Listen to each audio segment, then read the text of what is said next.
মারামারি পর যারা আমায় নিয়ে গেছে ওরা খাইলো দৌড়ানি। এখন পর্যন্ত আপনি কতগুলো মারামারিতে অংশগ্রহণ করছেন? এটা আসলে গইনা কম দেবো না, প্রত্যেক বেলায় বেলায় আমরা মারামারি করি। মারামারি আপনাদের কাছে একটা মানে ফুটবল খেলার মতন। যখন মিয়া, আপনি আসলে একটা ফালতু মিয়া। কেন?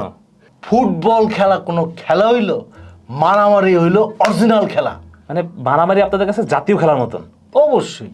এই মারামারিতে আপনার রোলটা কি থাকে? ভাই রোল টোল অত কিছু বুঝি না ভাই, স্ট্রাইকারের মতো আমারও রোল থাকে, সবাই পিটাইতে হইব, খালি মাইর আর মাইর, এই দল ওই দল কাউরে বুঝি না।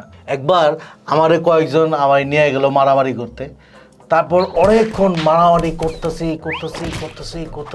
মারামারির পর যারা আমায় নিয়ে গেছে ওরা খাইলো দৌড়ানি।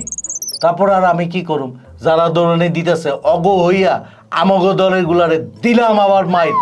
মানে আপনি নিজের দলের লোকের মারছেন? হ্যাঁ দিলাম। সব শেষ কথা হলো মারতে হইব। মনে হচ্ছে নিজেরও বাঁচাইতেছেন। আমারে মারার মতো কারো ক্ষমতা নাই ভাই, আমি তো মাইরের উপরে থাকি। তো আপনি যে নিজের দলের লোকের মারলেন, তারা আপনার কিছু বলে না পরে? আরে ভাই আজব কথা কন, ওরা আর আমারে কি কইব, ওরা তো মাইরই খাইছে।